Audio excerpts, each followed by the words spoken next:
Ladies and gentlemen, oh my god, I'm so sorry. Here we go.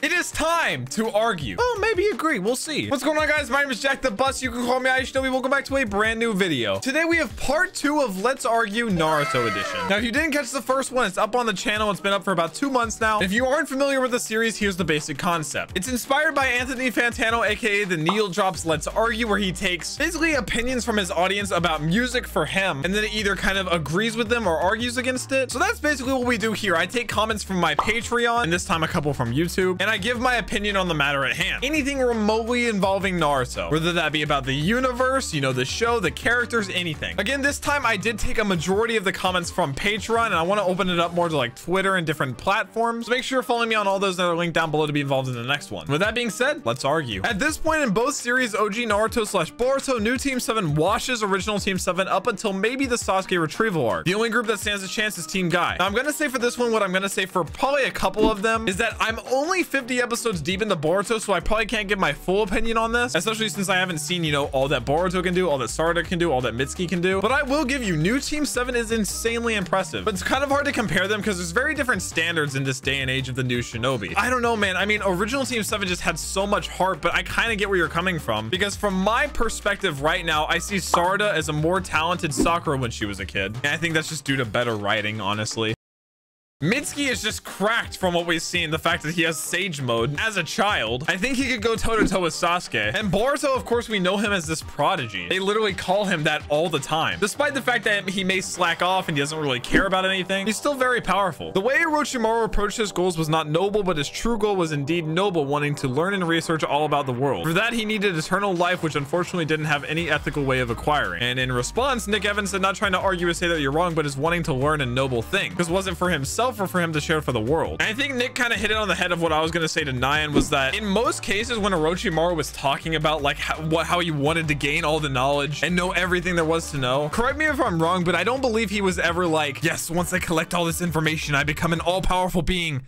I'll write a book about it. So no, I wouldn't say his true goal was noble unless he had different plans that we didn't know about. Devin said, I really wish Naruto would have said believe it in Shippuden once. I was always waiting for it as a throwback to the original series. I can't recall it ever happening. I don't think that's a very unpopular opinion either, because I know believe it is also very nostalgic for a lot of you guys. I mean, I watched OG Naruto not even that long ago and it feels nostalgic for me. Suigetsu isn't that cool. He has like 30 seconds of screen time. His entire character is goofy boy, does haha funny, and also kind of strong and argue with red hair girl. Yeah, I mean, he does kind of devolve into that, because initially he was a bit mysterious whenever Sasuke first like releases him after killing Orochimaru. I think Suigetsu just kind of suffered from lack of screen time, and that's why it seems like that. I think if he had had his own kind of place or like story, it would have made a big difference. The problem with Suigetsu is the same thing I see happening to Chocho and Boruto. Chocho I didn't mind at all at first, but now she's kind of turning into like a meme character of herself. And I don't mean to disrespect OG Choji, but every single scene with Chocho that I see now, it's like, yes, potato chips. Oh, camera, let me pose. It's like the writer kind of becomes unaware of the stereotype that they've created for this own character, like specifically. Sakura in Boruto is much more compelling character than she was in previous shows. Her essentially being a single mother juggling with being the Hidden Leaf's top medical ninja adds layers to the character that's sorely missing from the previous shows. I was raised by a single mother, so my observation could be biased. I feel like that's true for every adult in Boruto though, because they've branched out into their own kind of thing. But I guess not really, because like Choji doesn't really have anything that different. And it feels like I'm agreeing a lot, so I would say Sakura would be a more compelling character. Also because now that she's kind of with Sasuke, that's not a big factor of her character anymore, so that might be why it seems like that, because that's over and done with. So now she kind of has like room to spread her wings, especially as an adult, and have like career paths. Boruto Sakura washes Itachi.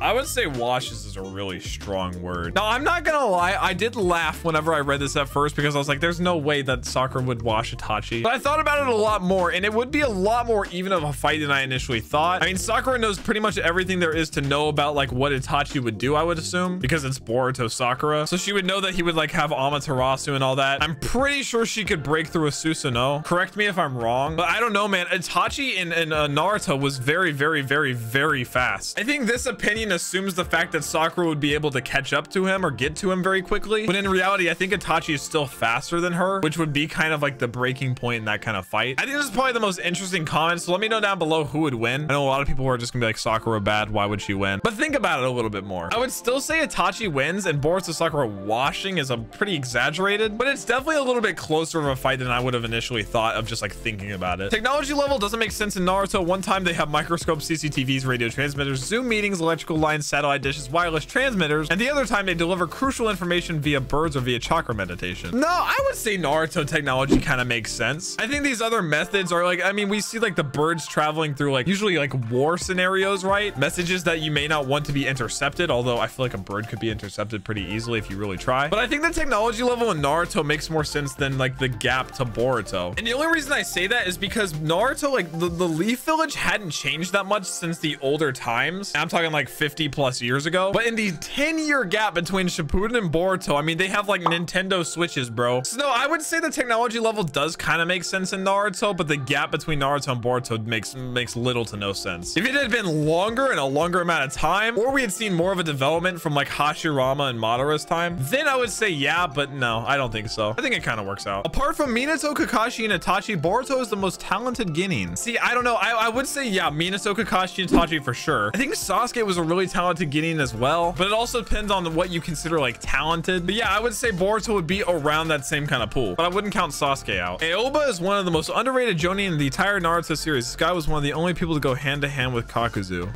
Hey, Aoba? Oh, it's like whenever you Google that guy from Naruto, but not those two guys from Naruto. I would say him taking on Hikakuzu just in general would be like, yeah, really impressive. But I mean, what jutsu did he have? I guess fire release. I mean, you could call him underrated, but he didn't really have a ton of screen time to where you could be like, oh, Aoba's trash. At least I don't hear people going around talking about that, but I guess you mean like he deserves more praise. Dude, he was the one that even tried to read Kabuto's mind and he interrogated Kisame. This man, an American hero. Adult Sasuke whoops Madara. Again, this is one I can't really touch on too much because I'm only 50 episodes into Boruto, and Sasuke basically just came back to the Leaf Village, so I haven't seen him in much action or anything. But I would say he stands a pretty good chance with the Rinnegan now, and I imagine he'd been able to train for a while with the one arm. And I took 2 comments from YouTube to include YouTube in it this time. Kimimaro is the best character in the entire series. Even to this day, when I rematched Lee and Gaara versus Kimimaro, I learned something new. There's so much unspoken about his character. Zombie Dude 64, you hit the nail on the head. Dog, Kimimaro was such a real one that when Rock Lee said to stop so he could take his medicine, this man had the nobility to stop. You don't get that. No, really though, I would disagree and say he's not the best character in the entire series, but I think he does hold a pretty strong pillar on OG Naruto. And his whole backstory with Jugo was surprisingly kind of touching, especially considering how aggressive Jugo is and like who he was. Hot takes, most of the villains makes much more sense than the heroes. No, I would say they can make some sense, but more than the heroes. That's like whenever I was like watching like Infinity War and Thanos was telling his plan, he's like, yeah, I'm gonna wipe out half the planet. Everything will be fruitful. I was in the theater, I was like,